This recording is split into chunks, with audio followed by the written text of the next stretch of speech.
actually need lip balm right now. Like, right fucking now. Hi, I'm Abby, I have a lot of records, and this is Vinyl Monday.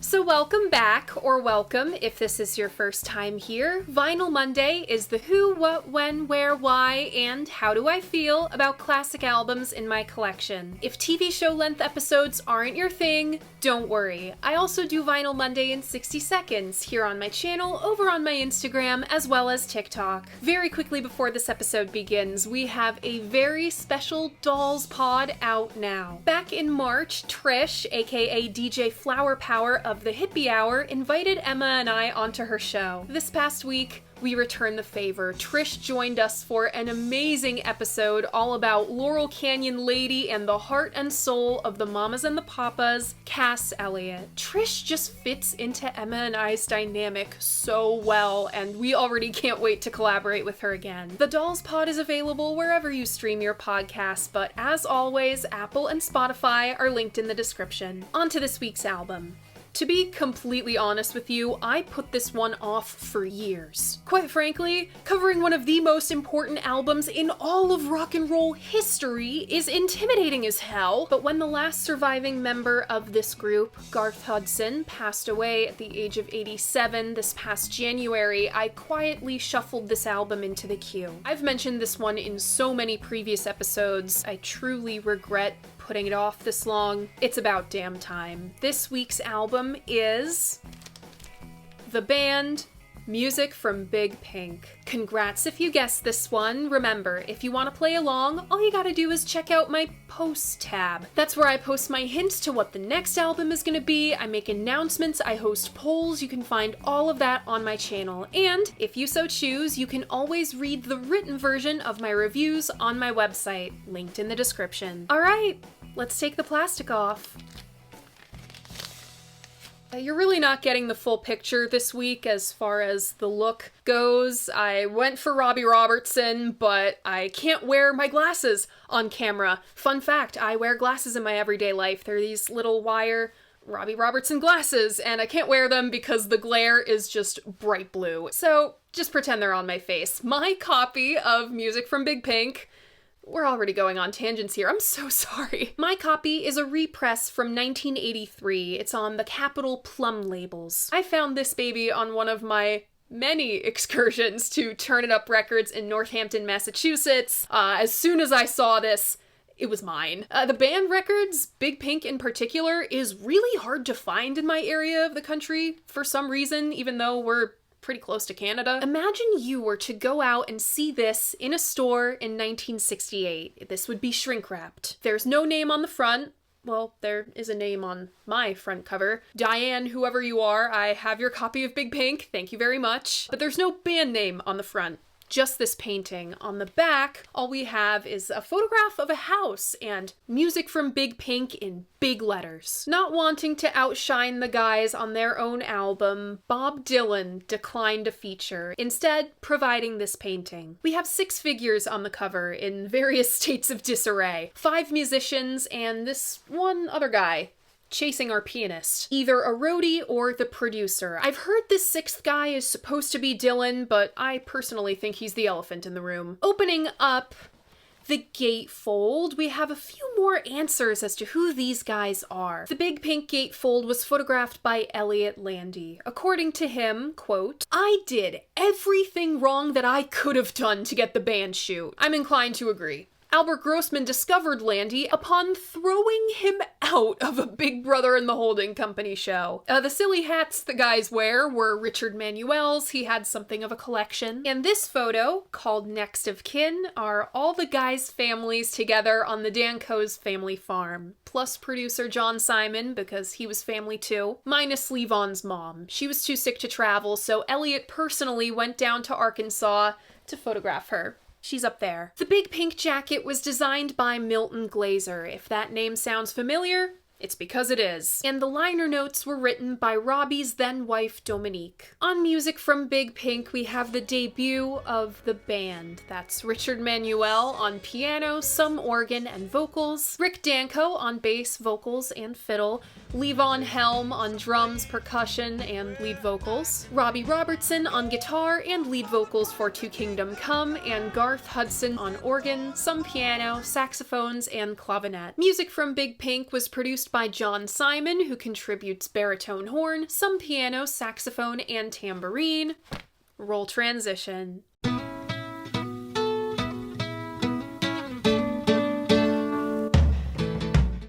Okay, so we have to get to Woodstock as quickly as possible, so here's the entire history of the Hawks in 2 minutes, I guess. Ronnie Hawkins and the Hawks, a rock and roll band from Arkansas. Their drummer is 17-year-old Levon Helm. They go on tour in Canada. Who opens for them? Robbie Robertson's band. Ronnie likes Robbie so much, he invites him down to Arkansas to audition for the Hawks. Being the two teenagers in the band, Robbie and Levon get really close, and they form a songwriting partnership. Robbie writes lyrics while Levon arranges. Since Robbie came around, every time one of the Hawks from Arkansas would quit, Ronnie would replace him with a Canadian player. This is how Richard, Rick, and Garth joined in pretty rapid succession. The Hawks strike it out on their own in early 1964. They wind up in New York doing some session work. They serve as John Hammond's backing band for So Many Roads. At the same time, folk darling Bob Dylan is trying this new thing called folk rock. Ergo, he needs a rock band. John Hammond hooks Dylan up with the Hawks. Being Bob freaking Dylan's backing band would be the gig of a lifetime for young musicians in the mid-1960s. But the Hawks themselves have a different perspective.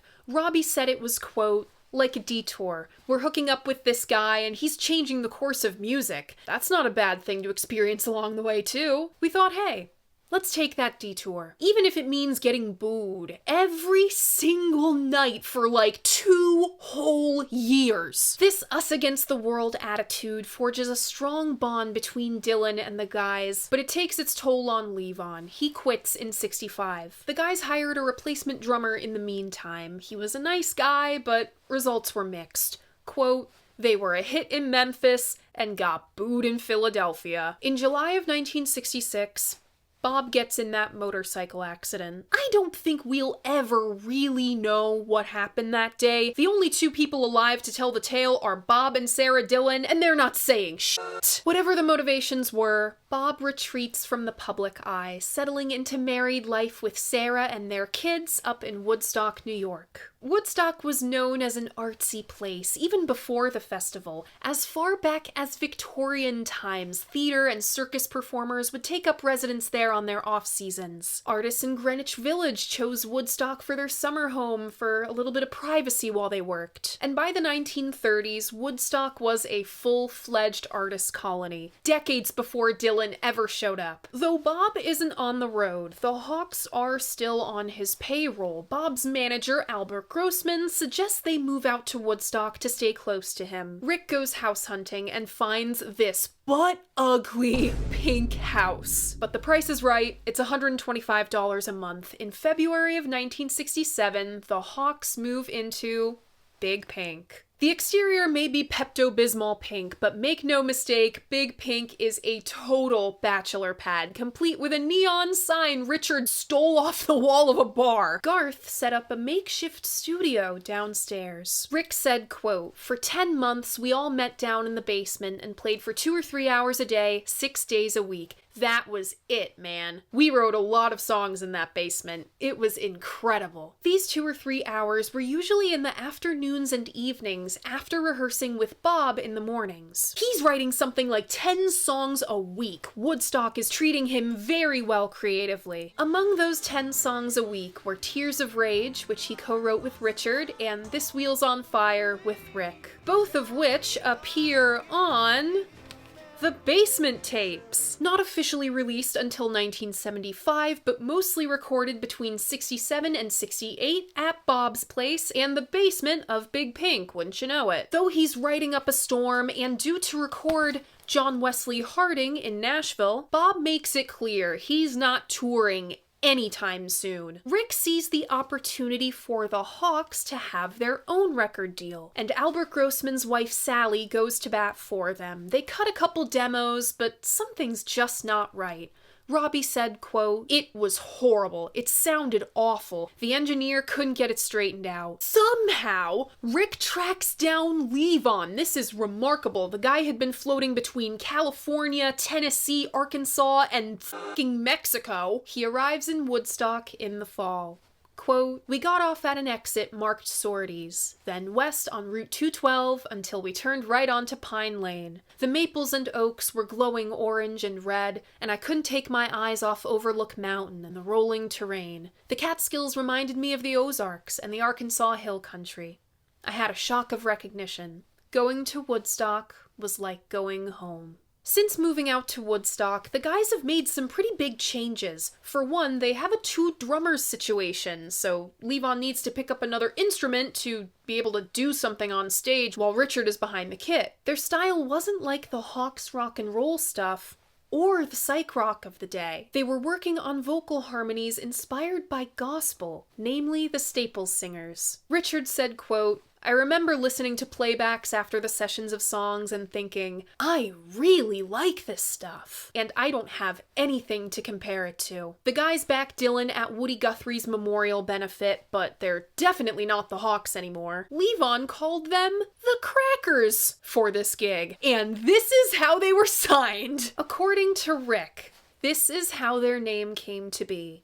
Quote, "Garth was interested in scriabin around then, music and color and all that. Soon people around town started to get to know us. If I was trying to cash a check at the Colonial Pharmacy, someone there might vouch for me by saying, 'Yeah, he's with the band,' meaning Bob Dylan's band. From Robbie's perspective, it was a more casual thing, just people around town calling them the band. However it came to be, it stuck. Just as Dylan fires Albert Grossman, the newly christened band is in business. Now, Al really wanted the band with Warner Brothers. That's where Peter, Paul, and Mary were, and they had a great deal. Their offer from Capitol was actually pretty shitty. It really came back to bite the guys in the ass later, but Warner exec Mo Austin was out of town, and Al got impatient waiting for him. Producer John Simon was brought on board for their debut LP in a truly surreal way. Quote, "The first time I met the band, I was in the house working with Howard Alk with a bunch of movieolas, trying to make some sense of this crazy movie. That crazy movie being Peter, Paul, and Mary's You Are What You Eat. All of a sudden, there was this eerie noise outside. We open a window, and there's all the guys in the band, dressed up in crazy costumes and playing crazy instruments, serenading Howard because it was his birthday. I imagine this is where Dylan got the inspiration for the painting from." Recording Big Pink was split between A&R in New York and Capitol Studios in LA. Big Pink itself just wouldn't cut it, though Levon wanted the record to sound, quote, "just like it did in the basement." Tears of Rage, The Wait, We Can Talk, Chest Fever, and This Wheel's on Fire were all cut in New York first. It was kind of Capitol's trial run with the guys. They passed the test. After this, Robbie goes ahead with Al to meet with the Capitol execs in California. The rest of the guys were supposed to meet them there a few days later. They ran out of money on the way there. Rick overcharged his credit card and they were all hauled off the plane by the police at their connection in Chicago until they came up with the money. They raided the airport snack bar in the meantime. When all the guys finally made it out to LA, in one piece, thank God, I don't know whose idea it was to leave those four unsupervised. Capitol Studios wasn't available yet. They killed some time in Gold Star for a few days, recording a bunch of stuff, including A Key to the Highway, but none of those songs made it on the album. Once they finally got into the right studio, they challenged engineers' expectations. Typically, engineers will put up baffles, these soundproofing, moving things, to isolate each instrument, and gave the guys headphones so they can hear themselves. But this just wasn't working. The guys were used to having each other as guides. Robbie said, quote, "We got halfway into it and none of us knew what to do and where to go next. We didn't memorize music that way. We absorbed music through one another. So I stopped and said, guys, wait. This isn't gonna work. We have to communicate musically. I can't see anybody. If I can't see Garth's eyes or where Richard is phrasing at the moment, I don't know what to play. John listened. He took down the baffles and set up the studio just like the basement was. Though there probably wasn't a mic balanced on the boiler like Garth had. The track listing of music from Big Pink goes as follows.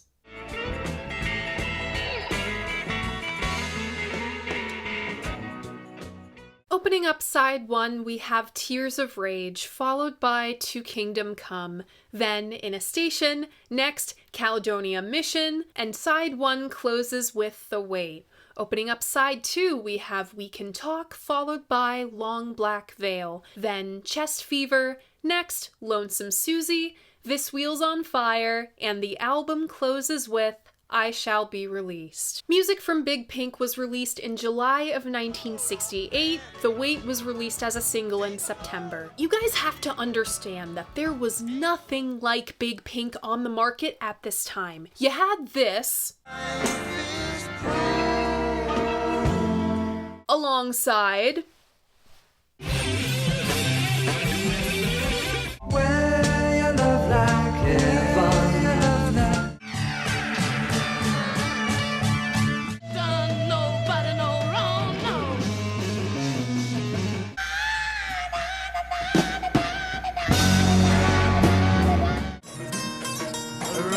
without traveling. Right, the cost of one admission.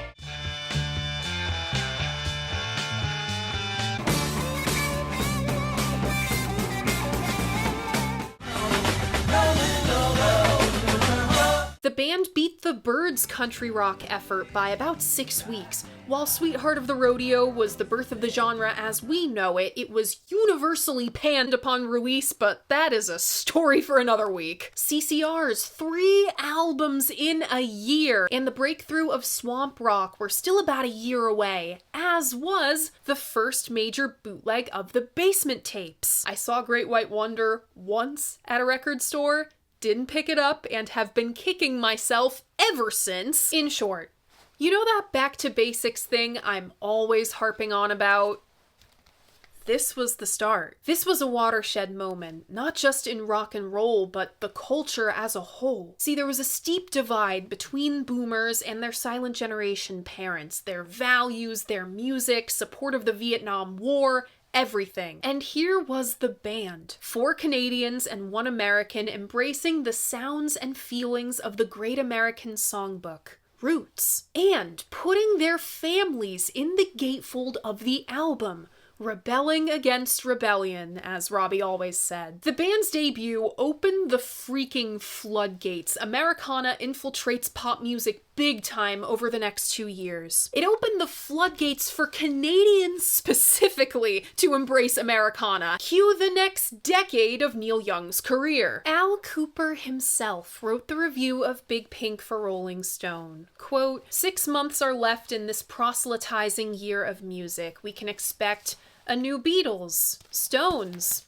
Hendrix, perhaps even a mate for J.W. Harding. But I have chosen my album for 1968. Cooper identifies varied influences: Dylan, the Beatles, the Beach Boys, Hank Williams, even The Association, and the Swan Silvertones?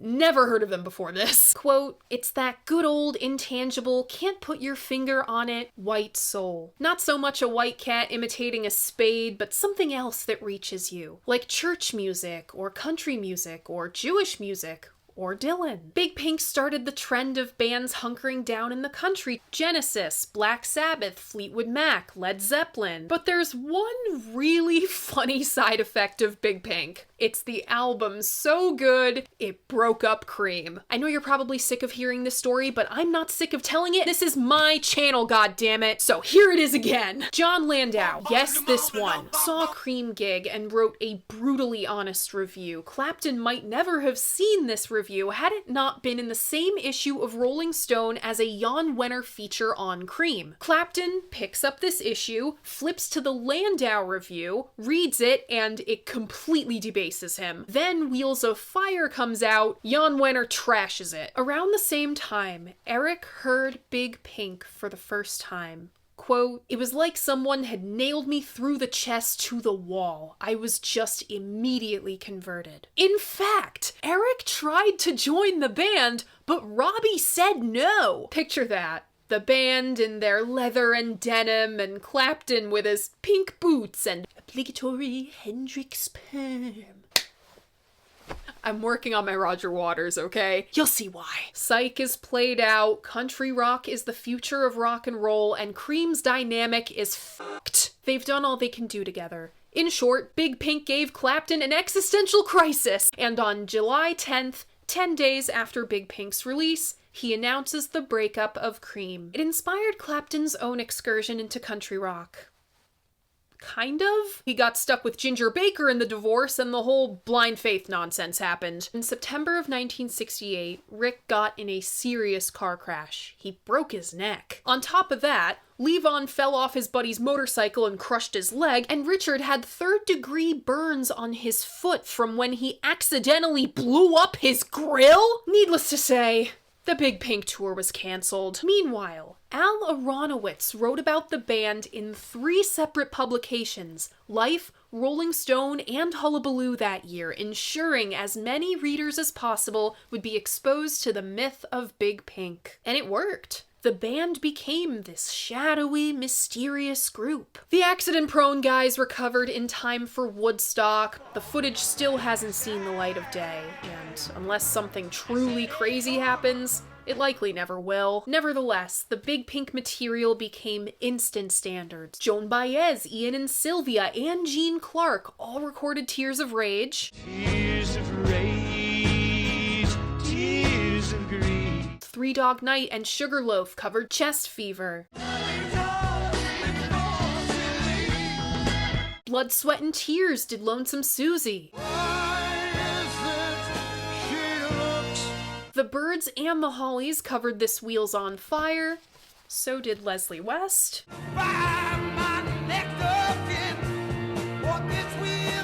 Though the Beatles didn't record any of this stuff themselves, they did run through it during Get Back sessions, and oh my god, the wait. Originally featured in Easy Rider, covered by The Ventures, The Staples Singers, The Supremes, and The Temptations, Dionne Warwick, Aretha Franklin, The Chambers Brothers, Joe Cocker, and John Denver. And that's just a few. In the Nazareth, I was feeling about a half-past dead. I just need some place where I could lay my head. Hey, mister, can you tell me where can I find a bed? And I just grinned and shook my hand, and that was all he said. But nothing quite compares to I Shall Be Released. It's been covered thousands of times, including by Joni Mitchell, Mary Travers, and Mama Cass Elliot on the short-lived Mama Cass television program. I Shall Be Released was played 3 times at Woodstock alone. Big Pink made Rolling Stone's 500 Greatest Albums of All Time list. It's currently ranked at number 100. Quote, "It was the rustic beauty of the band's music and the incisive drama of their own reflections on family and obligations that made Big Pink an instant homespun classic." The legacy of Big Pink continues. In 2014, supergroup The New Basement Tapes got together and recorded a bunch of unreleased Dylan tunes, and Big Pink itself is a VRBO now for $700 a night. Listen, I'd much prefer $125 a month, but I don't care. It's totally worth it. Staying the weekend at Big Pink is on my bucket list. So, what do I think of music from Big Pink?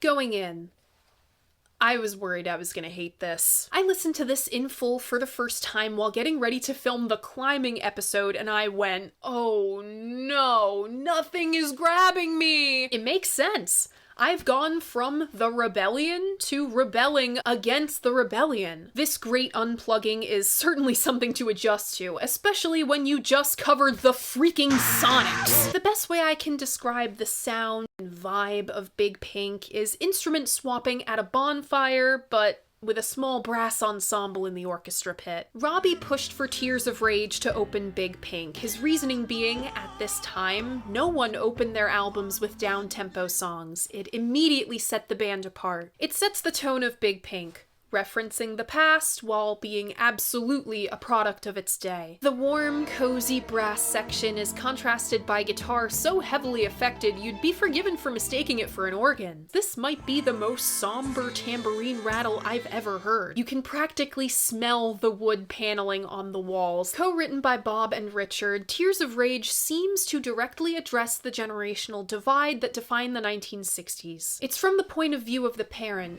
We carried you in our arms on Independence Day, immediate calls to Americana imagery with a 4th of July parade. Tears of Rage, Tears of Grief made me initially believe this was about a parent having to bury their child. Richard sings so passionately, it's easy to think it's a song about literal death. But looking into the rest of the lyrics, it feels more like a parent having to grieve their kid being a kid. What you discover, no one would be true.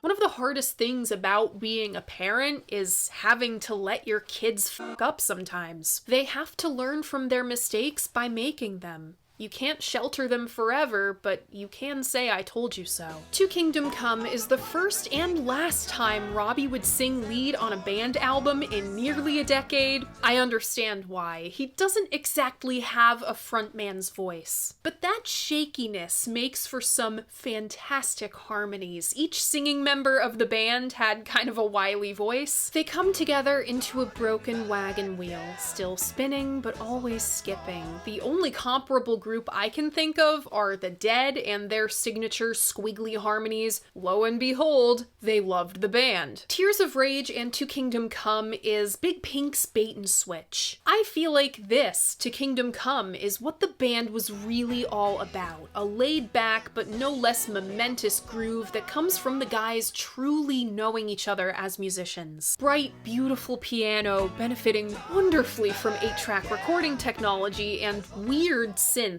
mingle with Levon's sturdy drumming and Robbie's layered guitar parts. Though it's only been a couple short years, Robbie has grown leaps and bounds as a guitarist from the Hawks days. He's held on to that R&B influence, he's playing very R&B, almost Motown licks, but his tone isn't as raw, and he's actually using vibrato, bending the string. It's a very country and blues thing to do. It shows a level of refinement. The dead giveaway of a guitarist's comfort level with their instrument is their phrasing. This is the only real guitar solo on side 1 of the album. His phrasing is articulate without being stuffy. Richard thought of In a Station as a, quote, George Harrison type song. Ironic considering George was thinking of the band when he wrote All Things Must Pass. But I don't get much of the best of George on In a Station. The melody feels awkward and unsettled with the harpsichord-like keys. It feels precious and dated, even though this was recorded and released in 1968, the year of the harpsichord in pop music. I do get the quiet beetle from the lyrics, though. It's a shame that In a Station, which is some of Richard's best lyricism, is weighed down by the music this way. If you told me,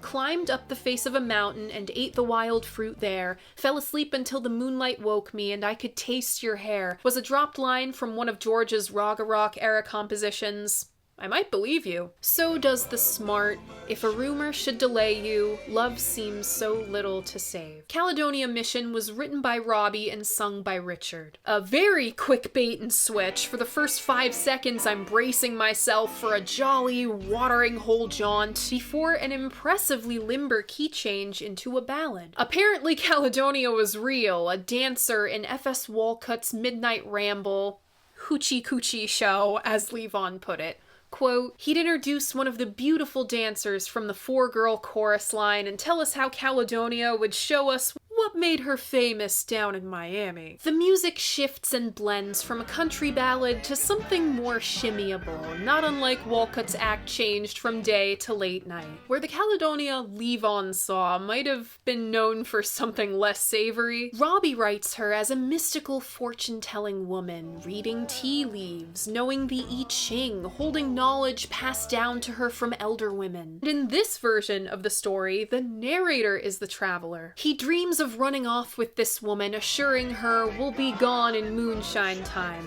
But it seems the stars have told her to stay in the mission walls. Whether this is one of the guys singing impossibly high, an instrument, or an uncredited wife or girlfriend humming, it reminds me of the ever-present Emmylou Harris on Desire. So does the mystical woman trope, now that I think of it. The seeds of mid-1970s Dylan were sown with the band, after all. It took me a minute to get into Caledonia, as it's always dancing around genres, but once I got into it, I really liked it. Robbie wrote The Weight about big changes happening in his life. He became a husband and a first-time father. Pulled into Nazareth was inspired by the Maker stamp in his Martin guitar. Nazareth, Pennsylvania. Our narrator gets himself into an absolutely ridiculous situation. The Weight is full of characters the band themselves had met on their travels. Luke was a guitarist Levon knew. Anna Lee was one Anna Lee Williams. Even Crazy Chester and Hopalong Cassidy were friends of Ronnie Hawkins. And yes, Fanny was real too. Though it became the band's greatest hit, it was only included on Big Pink as an afterthought. Regardless of its placeholder intention, it more than pays the price of admission for Big Pink. This and Up on Cripple Creek are the band songs for a reason. I know there's big beef between Robbie and Levon fans in the band fandom online. The two had a falling out after the breakup, played the Sue Me, Sue You blues, and they did make up before Levon passed. At least that's my understanding of the situation. Let's get one thing straight. Each guy was essential. Garth was a master of his craft. Robbie was a first-rate lyricist. You don't get that iconic barbershop without all three singers. The Weight exemplifies the communal nature of the band at their very best, trading licks, playing off each other. Though you hear each distinct instrument, it all comes together as one. Levon was the beating heart of the band. He brought that down-home southern comfort with his gruff twang. He just sounded so damn good with Rick, too. To this day, I am still convinced that Dylan's weird voice change between John Wesley Harding and, I know I have this somewhere, Nashville Skyline was an attempt to rip off Rick specifically. Just listen to his verses on The Weight and you'll see what I mean. We Can Talk was written about the band itself, apparently meant to mimic their banter. It's that same old riddle, only starts from the middle. It's loaded up with plenty of puns, wordplay, and taking the piss out of each other. It extends the communal feel of The Weight onto side 2 of the LP. The chorus is catchy as hell. The guys trade lines in true 3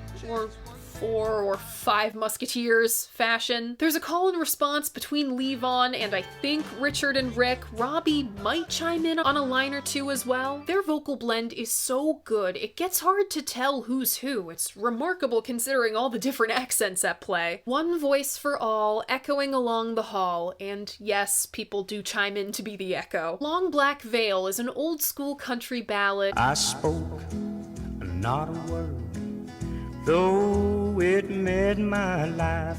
I had been in the arms of my best friend's wife. He takes the secret to his grave. She spends the rest of her life mourning, crying over his bones. The organ and low brass make it feel like it's playing out at a one-screen movie theater. But if you're getting sleepy listening to all these tales of the power of friendship and sounds from the past, Chest Fever will wake your ass up. Oft-cited as the Garth Hudson tour de force, it takes toccata and fugue and flips it into an iconic intro.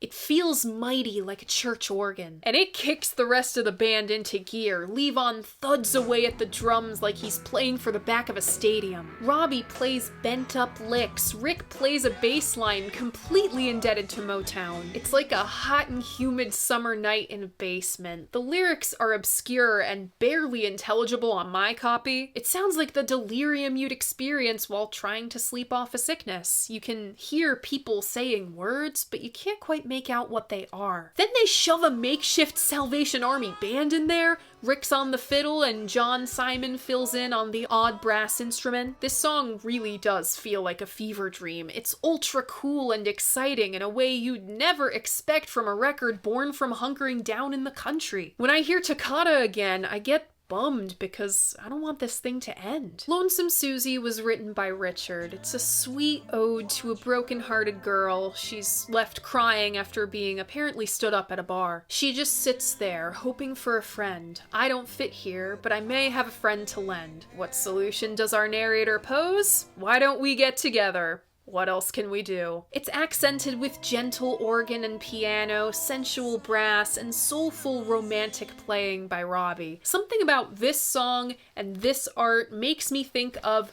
this painting. This Wheel's on Fire. Apparently Garth ran a telegraph key through a toy organ to get that absolutely weird synth sound. Though the vocals are sublime and the lyrics are great, this is an unfortunate case of me preferring cover versions over the original. I just don't jive with the late 70s sound Garth was playing with. It completely takes over the song. Big Pink closes with I Shall Be Released, the band's signature song, one of the most covered songs of all time. The Last Waltz version with Dylan is literally transcendent. I have to shout out Lyra Lynn's front porch style duet version from I think 2012. There's so many ways to sing this one. Richard's voice was always so soul-crushingly tender, with a perpetually injured tone and a vibrato like a hummingbird's wing. No chest about his voice whatsoever. It was the perfect choice to sing this song. When one remembers the demons that dogged Richard through his all-too-short life, this recording takes on a new meaning. It's about a man imprisoned, whether physically, mentally, or spiritually, we don't know, and dreaming of salvation.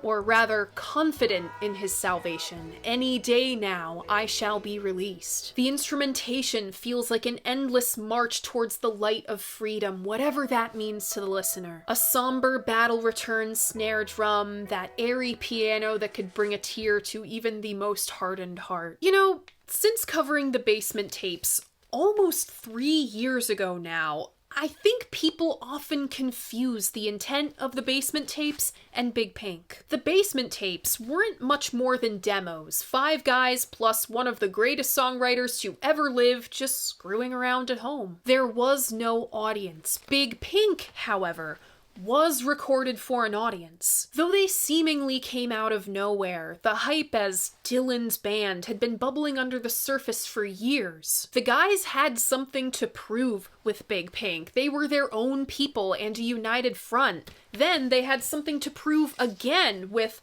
the self-titled follow-up that Big Pink wasn't just a fluke. About Big Pink, Levon said, quote, "The main thing was the spirit. We worked so hard on that music that no matter what the song credits say, who supposedly wrote what, you'd have to call it a full-bore effect by the group to show what we were all about." People get caught up in all the bullshit surrounding the band, but when things were good, they were really good. Big Pink is proof. Not every band could make something as odd upon release as this work. Sometimes it doesn't work. The Americana shtick gets samey. Some instruments just don't fit. Its worst moments are still nice.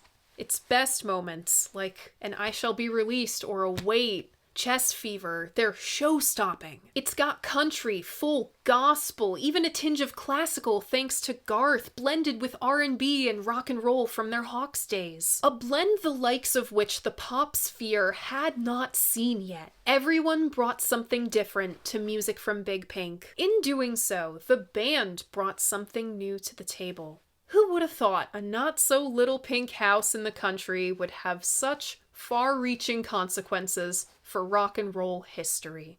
My personal favorites off this one are To Kingdom Come, The Wait, We Can Talk, Chess Fever, and I Shall Be Released. Remember, if you want to keep up with all of my favorites from all of the Vinyl Mondays, I have a Spotify playlist linked in my description. I update it every week. And that's it!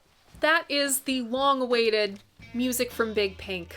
What do you think of this album? What do you think of the band? Leave a comment letting me know. I love hearing what you guys have to say about albums that I love. And remember, despite what some guy on the internet says, your opinion matters. If you like what I do here, you should like this video and subscribe to my channel. I post new episodes of Vinyl Monday, Mondays at 11, and actually, the next time you see me will not be on a Monday. You will be seeing me on Friday, May 2nd for the first installment of Modern Classics Month, Year 3. May is always the most experimental month on my channel. I've never done Mod Month the same way twice, but I think I've finally found a format that will do these albums justice. It's always so exciting to get to shake up the Vinyl Monday format this way, and I hope you're excited too. You also get a new episode of the Dolls podcast every other Friday at noon. Thank you so much for watching, and I'll see you on the 2nd. Bye!